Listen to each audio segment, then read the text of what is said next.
Halo, Assalamualaikum. Kembali lagi bersama Ibu Devi Yuliana pada pelajaran Bahasa Indonesia.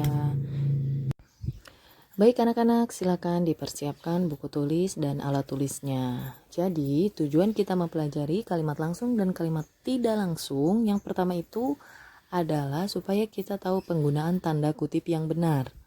Yang kedua, supaya kita tahu penggunaan huruf kapital pada kalimat langsung atau kalimat tidak langsung itu digunakan atau diletakkan di bagian yang mana, itu tujuannya. Dan yang ketiga adalah supaya kalian bisa membedakan ketika kalian membaca teks deskripsi atau kalian membaca teks narasi atau membaca teks yang lainnya. Nah, anak-anak, kita langsung ke kalimat langsung dan tidak langsung. Yang pertama adalah kalimat langsung. Kalimat langsung adalah kalimat yang menirukan ucapan atau ujaran orang lain. Dapat berupa kalimat perintah, berita, atau kalimat tanya. Perhatikan contoh kalimat langsung. Nomor 1. Robi berkata, "Panas sekali cuaca hari ini." Nah, "Tolong ambilkan obat," kata ibu kepada Rani.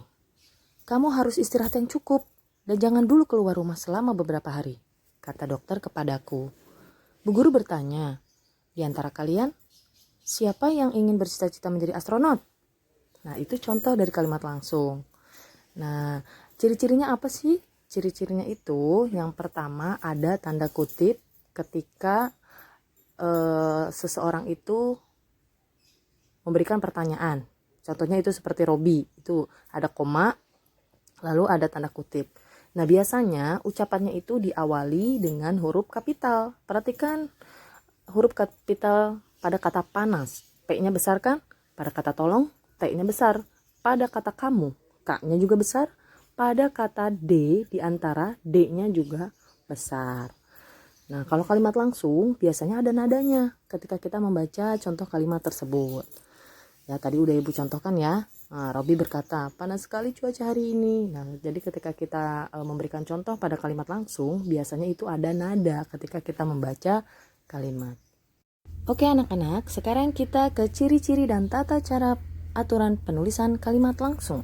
Yang pertama, huruf pertama dari kalimat yang disadur atau dikutip berupa huruf kapital.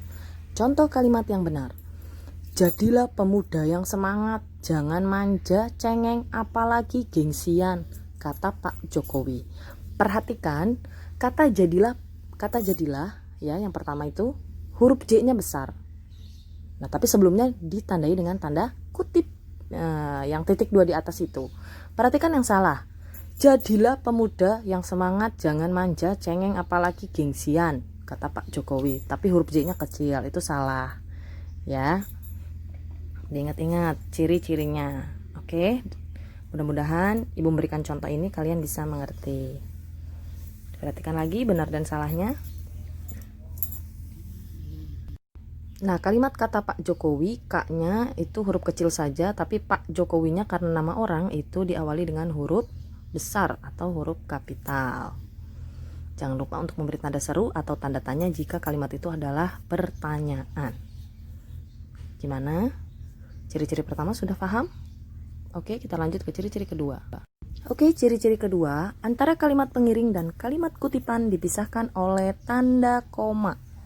Contoh yang benar, "Kamu harus menjadi anak yang soleh," kata Bu Kanim. Itu tipe ya, rulenya itu maksudnya soleh. Nah, setelah kata soleh itu harus ada koma lalu tanda petik. Kata Bu Inem, katanya itu huruf kecil aja karena Bu Inem nama orang itu menggunakan kapital huruf besar.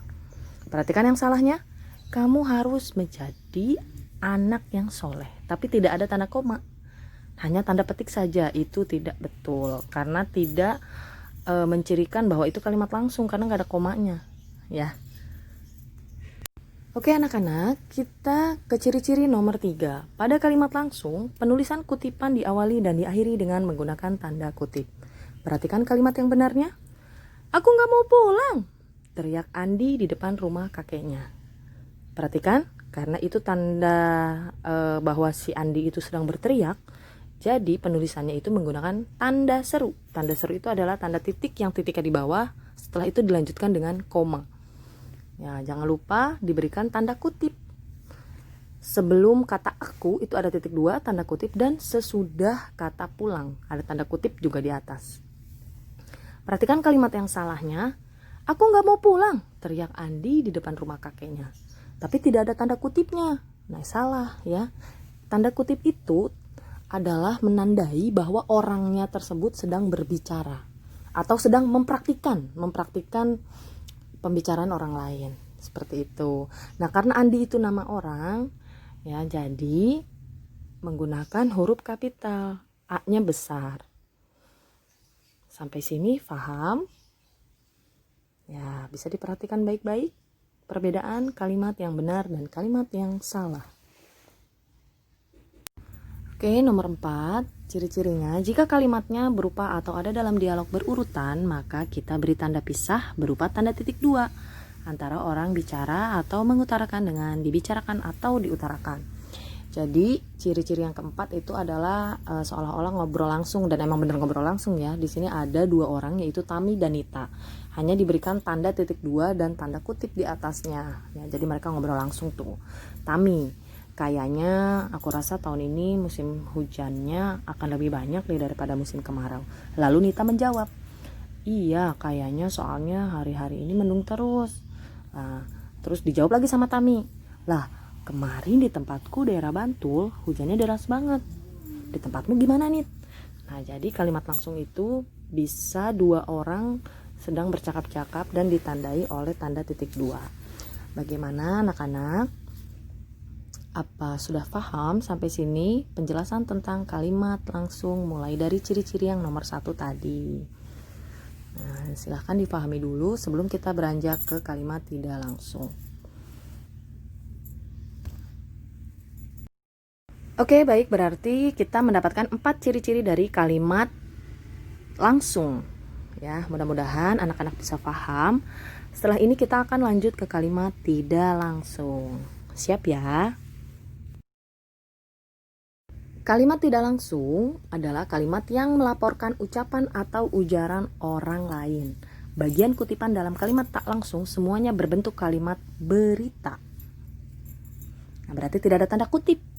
Nah, jadi hanya berbentuk kalimat saja atau berita, penyampaian berita kepada orang lain. Seperti memberikan info gitu ya. Baik, siap-siap untuk contoh kalimat tidak langsung. Tidak langsung yang pertama adalah Robi mengatakan bahwa cuaca hari ini sangat panas. Yang kedua, ibu mengatakan kepada Rani untuk mengambilkan obat. Nah, bisa anak-anak bandingkan dengan contoh kalimat langsung sebelumnya. Ibu membacanya dengan nada yang berbeda, ya kan? Ketika Robi meminta pertolongan, gimana nadanya tadi di kalimat langsung. Tapi kalimat tidak langsung kok datar aja. Ya memang seperti itu. Kalimat tidak langsung ini seperti memberikan info atau memberikan berita saja. Tidak ada tanda kutip, tidak ada tanda koma. Tuh, hanya ada tanda titik dan menggunakan huruf kapital di awal kalimat. Seperti itu. Gimana? Bisa dibedakan? Coba diingat-ingat lagi pada tayangan sebelumnya. Nah, jadi perbedaannya hanya itu ya. Oke, kita sudah bisa menyimpulkan perbedaan kalimat langsung dan kalimat tidak langsung. Yang pertama, kalimat langsung itu adalah bertanda petik. Nah, ada tanda kutip tadi ya. Lalu kalimat tidak langsung tidak ada tanda kutip. Nah, yang kedua, intonasi bagian yang dipetik lebih tinggi dibanding daripada bagian lainnya. Contohnya tadi ada kalimat Pak Jokowi sedang berkata kan ya, jadi anak jangan cengeng, harus mandiri, kata Pak Jokowi. Ya, itu langsung ya, Pak Jokowi langsung berbicara. Tapi kalau misalkan yang tadi kalimat tidak langsung intonasinya mendatar. Pak Jokowi berkata, jadi anak harus mandiri, tidak boleh cengeng. Nah, beda ya intonasinya. Lalu yang ketiga, kata ganti orang pada bagian kalimat yang dikutip tidak mengalami perbedaan. Kenapa tidak mengalami perbedaan? Karena memang Pak Jokowi langsung berbicara. Kata ganti orang pada bagian kalimat yang dikutip mengalami perubahan jika kalimat tidak langsung. Tentu saja karena ibu yang berbicara, bukan Pak Jokowi. ya, karena ibu yang memberikan berita bahwa Pak Jokowi berkata jadi anak tidak boleh cengeng, harus mandiri. Lalu yang kelima, kalimat yang diberi tanda petik bisa berbentuk kalimat tanya, perintah, atau berita. Ya, kalimat langsung itu banyak macamnya ya, bisa pertanyaan, bisa perintah, bisa memberikan berita. Ada tanda seru, tanda tanya. Tapi kalau kalimat tidak langsung hanya berbentuk berita saja. Ya. Bu Devi berkata bahwa hari ini ada tugas bahasa Indonesia kelas 7 di Google Classroom. Itu kalimat tidak langsung. Tapi kalau kalimat langsungnya, anak-anak cek ya Google Classroom, ada tugas loh, kata Bu Devi. Nah, beda kan ya?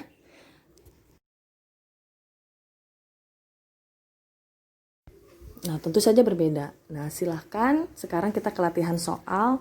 Mudah-mudahan kalian sudah mendapatkan perbedaan antara kalimat langsung dan kalimat tidak langsung. Ubahlah kalimat berikut menjadi kalimat langsung. Nah, bisa dilihat ciri-cirinya dari tayangan video sebelumnya. Ini dicatat ya, di buku tulis dicatat. Kamu rangkum dulu pengertian kalimat langsung dan tidak langsungnya, baru nanti latihan soalnya dicatat supaya ibu nanti mudah memeriksanya ketika dikumpulkan. Mimpi adalah kunci untuk kita menaklukkan dunia. Berlarilah tanpa lelah sampai engkau meraihnya. Baik, latihan soal selanjutnya, ubahlah kalimat langsung berikut menjadi kalimat tidak langsung. Ayo kita segera berangkat, ajak ayah pada kami. Tina berkata, ibuku sangat senang sekali memasak. Nah, silakan diubah menjadi kalimat tidak langsungnya seperti apa. Bisa diulang lagi tayangan ibu tadi ya, tidak apa-apa. Namanya juga belajar, kita tidak boleh menyerah. Apapun hasilnya, yang penting kita sudah berusaha. Semangat anak-anak!